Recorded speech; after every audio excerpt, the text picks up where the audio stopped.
Kamakailan lang, naging mainit na usapin sa Pilipinas ang tungkol sa presensya ng mga puwersang Amerikano. Sinasabing mas marami pang sundalong Amerikano ang pumipila para madestino sa bansa. Kung magkakaroon daw ng panayam, ang karaniwang ratio ay nagsisimula sa 200 aplikante para sa isang posisyon. Ngunit ang bida natin ngayon ay isang babaeng sundalong Amerikano na walang anumang espesyal na plano, ngunit pinalad na makapasa at maipadala sa Pilipinas. Sa una niyang pagtingin sa mga kabundukan ng Pilipinas, inisip niyang tamang-tama lang ito para sa isang magaang na akyatan, subalit sa kanyang solong pag-akyat, isang hindi inaasahang aksidente ang kanyang sinapit. Isang lalaking Pilipino ang lumapit sa kanya at dali-daling hinubad ang kanyang pantalon, ngunit hindi siya nakapalag o nakakilos man lang.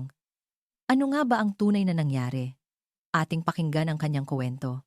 Nang ako ay itinalaga bilang bahagi ng US Forces sa Pilipinas na may ranggong sergeant. At unang tumapak sa lupaing ito, lahat ay bago sa aking paningin, ngunit kasabay nito, may kakaiba akong naramdamang pamilyaridad. Ang pangalan ko ay Rachel Stone, 27 taong gulang, mula sa Maine. Ang dahilan kung bakit palagi akong may kumpiyansa sa harap ng maraming tao ay dahil sa aking tiwala, sa aking pisikal na lakas at kakayahang atletiko na makikita sa aking matikas ngunit malakas na pangangatawan. Palagi akong nasa tuktok ng physical fitness test ng US Army at sa mga combat training, kahit ang mga kasamahan ko ay nahihirapang makasabay sa akin. Isang linggo matapos akong makarating sa Pilipinas, habang nagpapatrolya sa kampo, natanaw ko ang isang hanay ng mga bundok sa malayo. Naisip ko, isang araw, kailangan kong masakop ang mga bundok na iyan. Ang mga bundok ng Pilipinas, sa unang tingin, ay mukhang mas mababa at mas banayad kumpara sa malalawak na Rocky Mountains ng Amerika. Ito ay parang isang magaang na hike lang, hindi isang seryosong akyat, bulong ko sa sarili. Binalaan ako ng mga senior ko sa kampo na ang mga bundok sa Pilipinas ay mapanlinlang at mas matatarik kaysa sa itsura nito, ngunit tinawanan ko lang sila. Iba ang mga bundok dito. Rachel, matatarik ang mga dalisdis, hindi tulad sa Amerika. Mag-iingat ka, sabi ng isang senior. Ngumiti lang ako at sumagot, "Huwag po kayong mag-alala. Pangarap ko pong maging instructor ng mountain warfare training, kaya't tiwala ako sa aking kakayahan." Dala ang sobrang kumpiyansa. Sa aking unang araw ng pahinga, nagpasya akong umakyat sa isang kalapit na bundok. Ang unang pag-akyat ay mas madali pa sa inaasahan ko. Dala lamang ang isang maliit na backpack. Wala pang isang oras ay narating ko na ang tuktok. Sabi ko na nga ba, tama ako, sabi ko sa sarili, puno ng pagmamalaki. Ngunit habang pababa, isang kakaibang tanawin ang aking nasaksihan. May isang grupo ng mga lalaking Pilipino na sa tingin ko ay nasa edad 50 na may bitbit na mga backpack na tila tumitimbang ng higit sa 20 kilo na walang pag-aalinlangang umaakyat at mas mabilis pa sila sa akin. Bakit kailangan ng ganoon kalaking backpack sa ganito kaliit at kababang bundok? Naisip ko. Ang bigat po yata ng dala ninyo. Tanong ko sa kanila. Magta-traverse kami. Kaya, ilang araw ang dala naming gamit, sagot ng isa sa kanila. Nagulat ako na nakakaintindi at nakakapagsalita sila ng Ingles. Ngunit inisip ko na dahil mabababa ang mga bundok dito. Kaya, kahit ang mga may edad na, ay kayang maglakad ng ilang araw, dala ang mabibigat na gamit.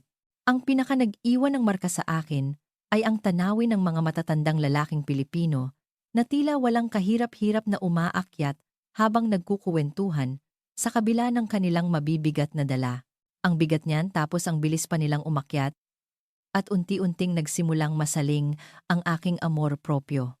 Mula noon, tuwing weekend, iba't ibang bundok sa Pilipinas ang aking binibisita. Nagsimula ito bilang pamamasyal, ngunit agad na naging isang hamon. Sa bawat akyat, mas mahirap na trail ang aking pinipili at mas mabigat na pabigat ang idinadagdag ko sa aking backpack. Dahil suot ko ang aking US Army training uniform, madalas akong tinitingnan ng mga Pilipino, ngunit ang mga tingin na iyon ay lalo pang nagbigay sa akin ng determinasyon. Isang araw, habang paakyat sa isang trail sa Sierra Madre, isang lalaking Pilipino na mukhang nasa edad 40 ang lumagpas sa akin at kinausap ako sa Ingles. Taga-US military ka ba? Ang galing mo naman. Sa sandaling iyon, bukod sa pagmamalaki, isang kakaibang kompetisyon ang sumibol sa akin. Trabaho ko ito. Pero bakit parang mas magaling pa sila sa akin? At sa ikalimang buwan, dahil sa nasaling na amor propyo, nagsimula na akong maghanap ng mas matitinding mga trail. Naging normal na sa akin ang umakyat mag-isa. At ang aking diwa ng pagsubok ay lalong lumalago sa bawat araw. Sa susunod na bakasyon, susubukan ko ang traverse ng Sierra Madre. Habang iniisip iyon, nagsimula na naman akong umakyat mag-isa. Noong araw na iyon, mas makulimlim ang panahon kaysa dati. Habang papalapit ako sa tuktok, biglang bumaba ang hamog. Kahit limitado ang aking paningin, nagpatuloy ako sa pag-akyat. Sanay na ako sa ganitong hamog sa training.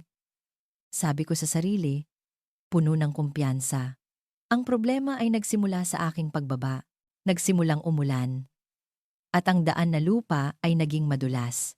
Sa normal na kalagayan, madali lang itong babaan. Ngunit sa araw na iyon, nadulas ang aking paa at nawalan ako ng balanse. Biglang humagis ang aking katawan pauna at nagsimula akong gumulong pababa. Sinubukan kong kumapit gamit ang aking mga braso at binti, ngunit hindi sapat ang aking lakas. Habang sumisigaw, ilang beses akong gumulong bago ko nagawang kumapit sa ugat ng isang puno. Nang sinubukan kong bumangon, isang matalim na sakit ang bigla kong naramdaman sa aking kaliwang binti. Sa una, inisip kong nasugatan lang ako sa pagkakagulong, ngunit nang lumingon ako, nakita ko ang isang kulay abo na ahas, isang ulupong na gumagapang papalayo sa damuhan.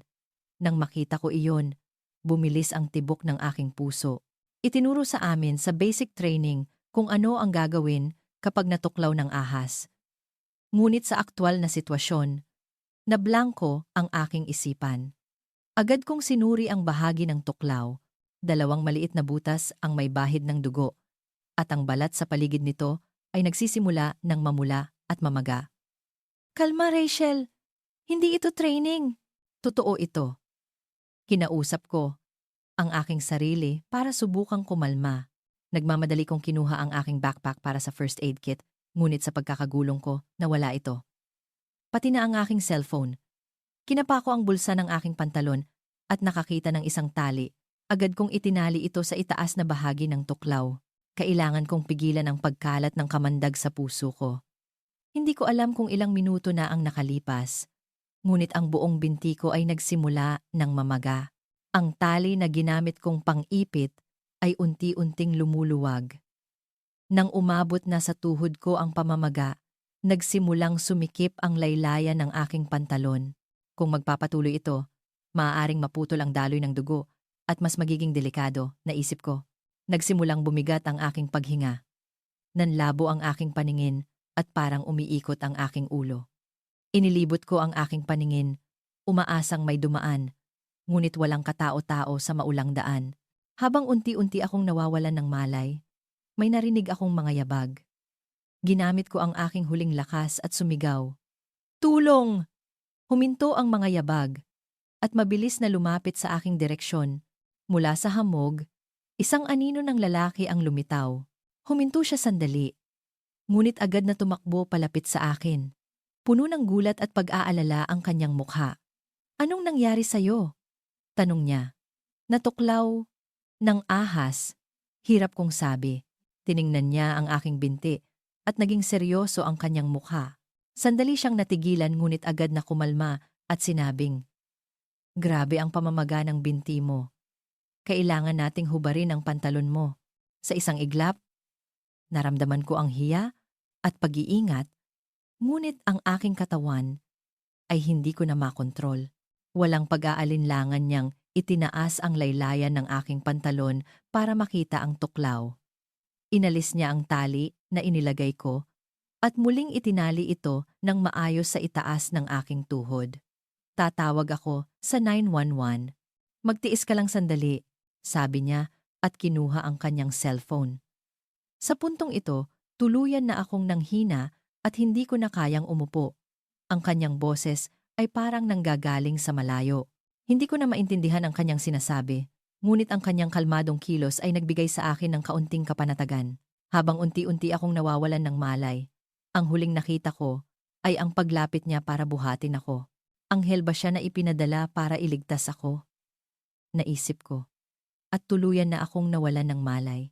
Ako, na lumaki sa Maine at laging ipinagmamalaki ang aking pisikal na lakas, ay mapunta sa isang sitwasyon kung saan nalagay sa panganib ang aking buhay sa isang bundok sa Pilipinas. Hindi ko kailanman inisip na mangyayari ito. Nang magkamalay ako, ang aking katawan ay parang isang bloke ng tingga sa bigat.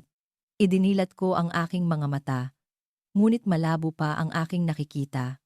Doon ko napagtanto na nasa isang kama ako sa ospital. Ilang sandali pa. Nang luminaw na ang aking paningin, nakita ko ang lalaking tahimik na nakaupo sa tabi ko. Suot pa rin niya ang parehong damit, kaya't mukhang binantayan niya ako buong gabi. Gising ka na pala? Sabi niya na may banayad ng ngiti. Nasaan ako? Hirap kong tanong. Nasa ospital ka. Natuklaw ka ng ahas. Mabuti na lang at mabilis ang paunang lunas, paliwanag niya sa mahinahong boses. Dahan-dahan kong naalala ang lahat. Ang aksidente sa bundok, ang sandali ng pagtuklaw ng ulupong, at ang pagdating niya para iligtas ako. Siya ang nagligtas ng aking buhay. Kusang lumabas sa aking bibig ang mga salita ng pasasalamat. Maraming salamat. Kung wala ka, siguro, hindi ko na natapos ang aking sasabihin. Wala yon. Natural lang na magtulungan tayo. Simpleng sagot niya. Pumasok ang doktor sa silid at sinuri ang aking kalagayan. Sa kabutihang palad, agad na na-neutralize ang kamandag at malaki na ang ibinaba ng pamamaga ng aking binti. Ngunit, sumeryoso ang mukha ng doktor at nagdagdag ng isang pahayag na nagpakilabot sa akin. Napakaswerte mo. Kung nahuli ka pa ng 30 minuto, kumalat na sana ang kamandag at maaaring ikinamatay mo na. Nang marinig ko ang sinabi ng doktor, napatingin ako sa lalaki. Mapagkumbaba niyang iniwas ang kanyang tingin. Ngunit sa sandaling iyon, isang malalim na pasasalamat ang bumuhos sa aking puso. Ipinagpatuloy ng doktor ang pagpapaliwanag sa proseso ng paggaling at sinabing kailangan kong manatili sa ospital nang hindi bababa sa 3 araw. Ang problema, dahil isa akong sundalong Amerikano, wala akong tagapag-alaga. Huwag kang mag-alala. Inayos ko na ang lahat ng kailangang papeles, sabi niya. Nalaman ko na buong gabi niyang inayos ang mga papeles bilang aking pansamantalang tagapag-alaga at tinapos ang lahat ng proseso sa ospital. Bukod pa roon, nakita niya ang aking name tag at tinawagan ang aking unit para ipaliwanag ang sitwasyon. Muli akong namangha sa kanyang pagkamaalalahanin.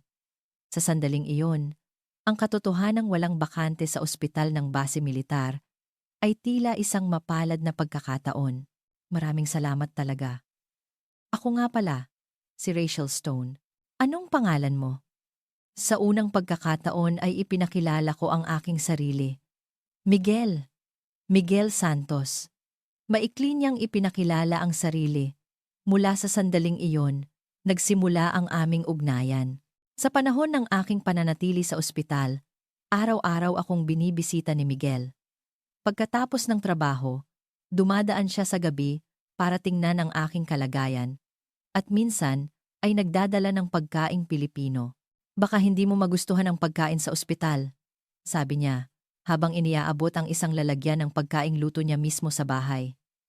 Ang kanyang kabaitan ay unti-unting nagbukas ng aking puso. Lugaw ito, sinasabi sa Pilipinas na maganda itong kainin kapag may sakit ka. Paliwanag niya, isang araw. Ang usapan na nagsimula sa simpleng pasasalamat ay unti-unting nauwi sa interes sa isa't isa. Si Miguel ay isang ordinaryong empleyado sa opisina, ngunit hilig niyang umakyat ng bundok tuwing weekend. Noong naaksidente ako, mag-isa rin siyang umaakyat. Sa araw ng aking paglabas, sinundo ako ng mga kasamahan ko mula sa unit, ngunit nandoon din si Miguel. Tinulungan niya ako sa mga papeles at nagpaalala na mag-iingat ako bago umalis. Sa sandaling iyon, naramdaman kong ayaw ko pa siyang iwan. Maaari ko bang makuha ang contact number mo? Lakas loob kong tanong.